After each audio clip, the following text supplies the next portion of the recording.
Welcome to Tribune News on Q, your go-to afternoon news source, only here at the Daily Tribune. We're now live at Daily Tribune's Facebook page, Daily Tribune PH on YouTube, and the Daily Tribune Official on TikTok. For today's headlines.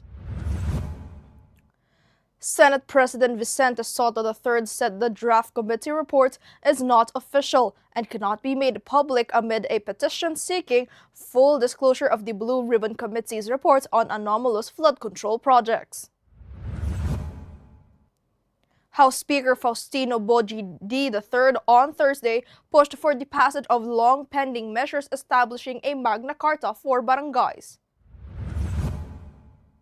The DILG-PNP BOC presented to the media an illegal cigarette factory at Barangay Panipuan in the town of Mexico, Pampanga.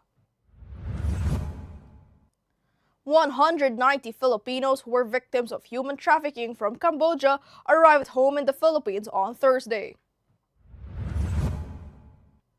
Malacanang on Thursday said there have been no discussions on replacing Cristina Frasco as Secretary of the Department of Tourism amid issues facing the agency and its leadership, according to Palace Press Officer Claire Castro. The next phase of the Metrorail Transit Line 3 rehabilitation is set to move forward, backed by a 21.6 billion yen. Buddhist spiritual leader the Dalai Lama said he was grateful for his first Grammy after bagging the top music industry award for audiobook narration and storytelling. Alex Ayala dug deep and pulled off an epic comeback win over Alexander Sashnovich of Belarus.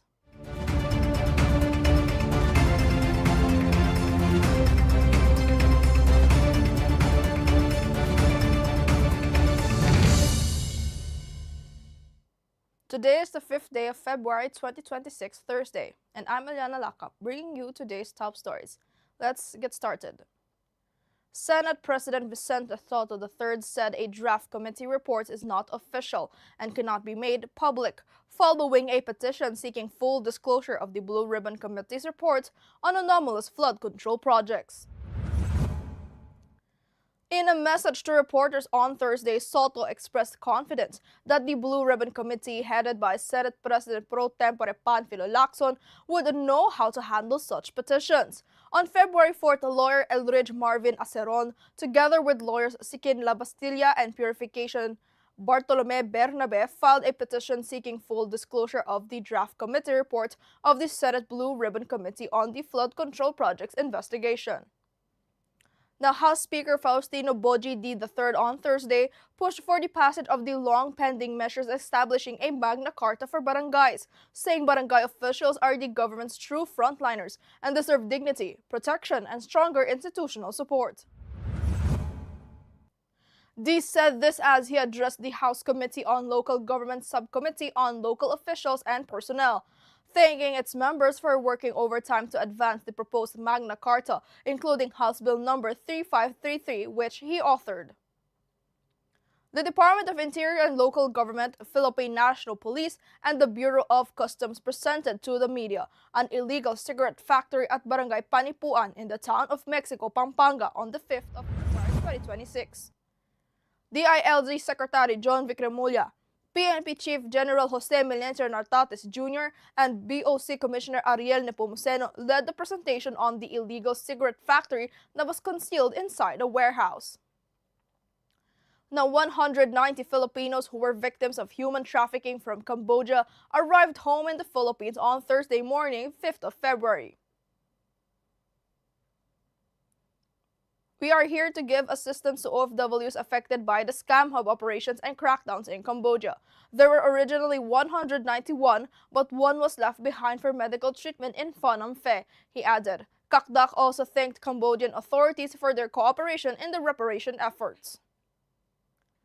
Now, there have been no discussions so far regarding the replacement of Cristina Frasco as Secretary of the Department of Tourism, amid issues hounding the agency and its leader, Palace Press Officer Claire Castro said on Thursday.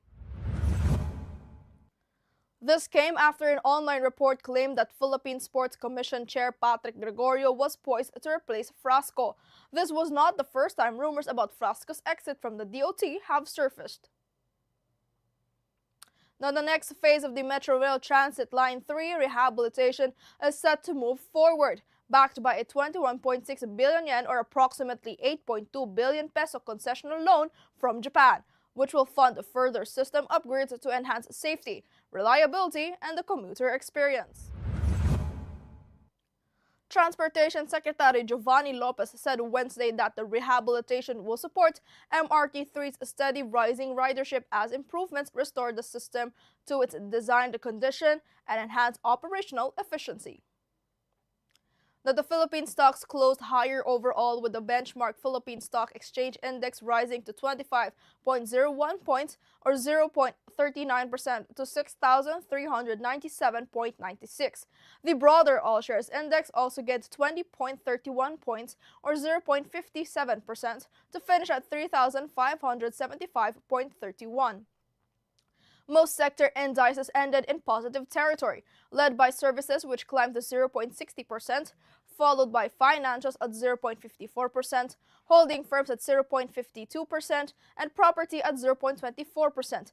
The industrial index slipped to 0.23%.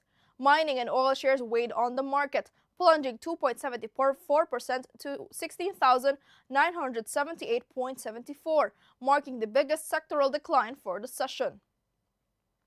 The Buddhist spiritual leader Dalai Lama said he was grateful for his first Grammy after bagging the top music industry award for audiobook narration and storytelling. The charismatic 90-year-old who lives in exile in India is lauded worldwide for his tireless campaign for greater autonomy for his Tibetan homeland, which Beijing says is an integral part of China. Alex Ayala dug deep and pulled off an epic comeback win over Alexander Sashnovich of Belarus 2-6, 6-4, 7-6 to advance to the Abu Dhabi Open quarterfinals on Thursday in front of a predominantly Filipino crowd at International Tennis Center in Zayed Sports City. After trailing 4-0 in the third set, Ayala willed her way back to reach match point 6-5 before Sashnovich got her act together and forced a tiebreak. Ayala also went down 4-5 in the tiebreak, but errors from the 31-year-old veteran sent the Filipino to match point. Now, Katribu, did you know the Cold War between the Philippine revolutionaries and the American forces turned red hot on February 5th of 1899? The precise location of the exchange of gunfire by both parties is controversial, but the outbreak was inevitable. When both parties wanted and claimed the same piece of territory, a conflict was certain to occur.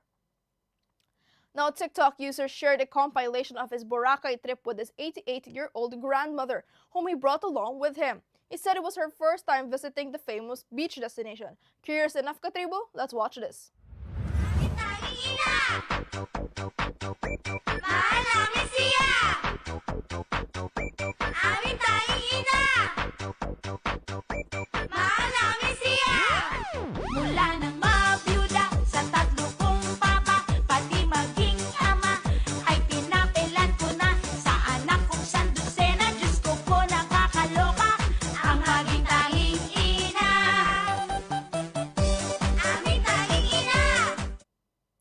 That's all for now. Join us again at 4:30 p.m. still here on Daily Tribune's Facebook page, Daily Tribune PH on YouTube, and the Daily Tribune Official on TikTok.